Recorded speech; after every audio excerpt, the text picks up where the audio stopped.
Some ties don't bind. They suffocate. And sometimes the one who hurts you the most is the one who gave you life. My name is Emily Carter, and this story began the day I got the call that shattered everything. My father, Richard Carter, had passed away. A massive heart attack. Sudden. No warning. No goodbye. And along with the grief came something unexpected. The will. He left everything to me. The house I grew up in. The investments. The savings. Everything. But attached to the documents was a handwritten note from him. Shall come for it. Be ready. Froze. My stomach sank. Because I knew exactly who he meant. Margaret. The woman who gave birth to me but was never a mother. Cold. Distant. Controlling. And now she would come back. But I had no idea how far she'd go. 3 days later, at 7:05 in the morning, the phone rang. I answered, my voice still weak. Hello. On the other end, my mother's voice sounded unusually gentle. Why don't you come by the house today? The boys miss you. Do too. For a second, a small part of me wanted to believe that warmth. But something felt rehearsed. Like she was smiling on the outside while sharpening knives on the inside. I said I'd drop by later. Then I hung up. And immediately called my father's lawyer, Mr. Bradley. She invited me over. She's being too sweet. It's not like her. Oh. But don't go alone, he replied. I'll be outside in the car. If anything happens, just text me. And that was the moment I realized this wasn't just about inheritance. This was a war. And I was in the middle of it. Later that day, I arrived at Margaret's house. Jake and Connor, my half-brothers, greeted me with forced smiles and tight hugs. We missed you, Emily. Everything looked too clean. Too perfect. Like it wasn't a home but a set. My stomach tightened. Then I saw the living room table. Stack of papers. My stepfather Daniel sitting beside a man I didn't recognize. And my mother smiling that unsettling smile. So glad you came, sweetheart. Let's talk like a family. She spoke softly. But this wasn't a family reunion. This was a trap. An ambush. She pointed at the documents on the table. This contract suggests you keep 25% of the inheritance. That way the boys get their fair share. It's what's right. My blood boiled. 25%. Are you serious? She looked at me with that manipulative glare I knew too well. You wouldn't want to be selfish, would you? We're family. You only have this because I gave you life. It was emotional blackmail. The same old playbook Shed used when I was a child. But now I was ready. I picked up my phone and typed one word to Mr. Bradley.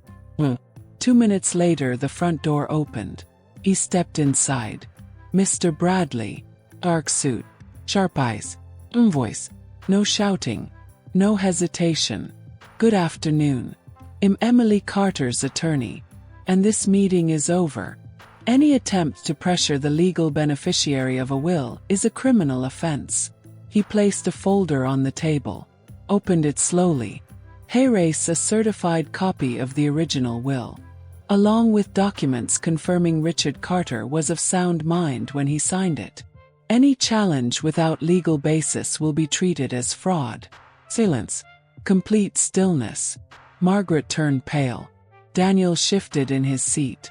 Jake and Connor looked at each other, confused. My mother stood up slowly.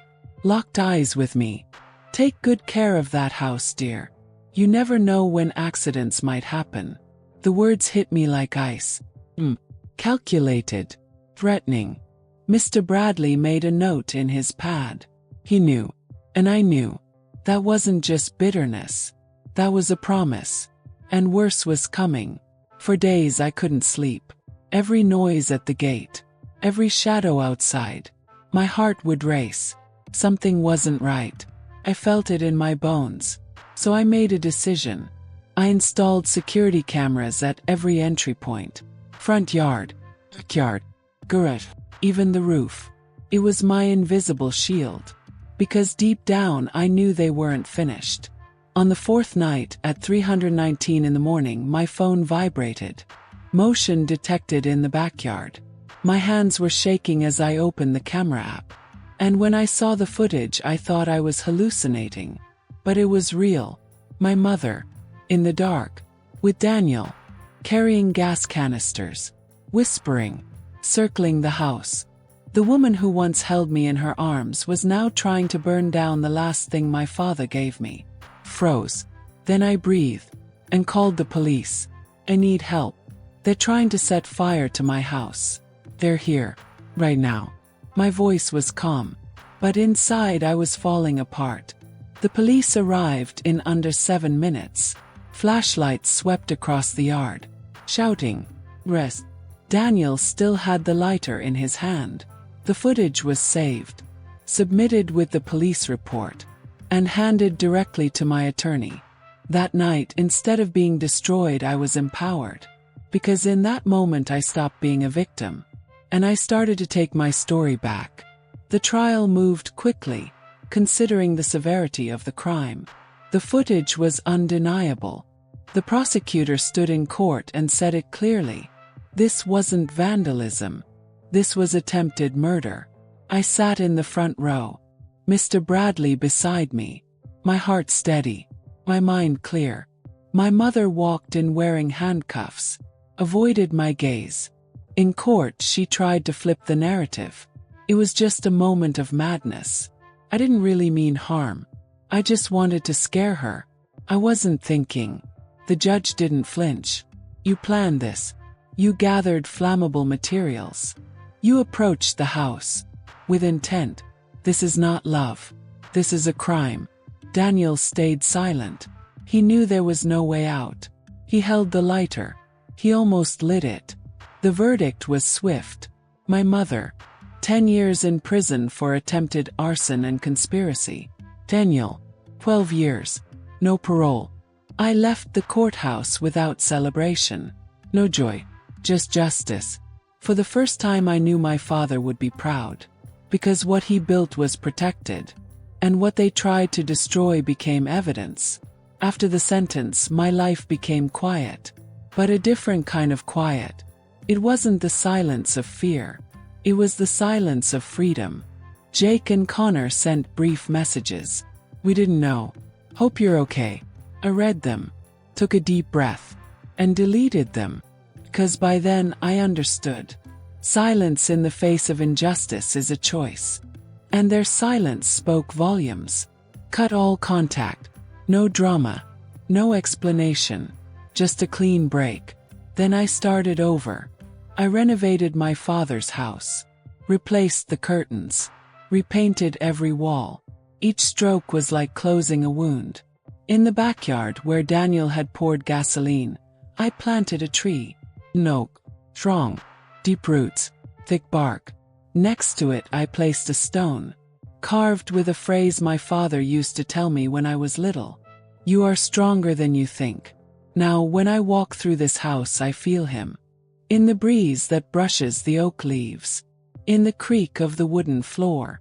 In the peace that lives here now. What he left me wasn't just material. It was courage, integrity, respect. And every step I take inside these walls reminds me. Surviving wasn't the end of my story. It was the beginning of my freedom. Sometimes life's biggest tests don't come from strangers. They come from people who share your last name. And saying no when the world expects you to stay quiet takes a kind of strength most people don't even know they have. How many times have you stayed silent to avoid conflict?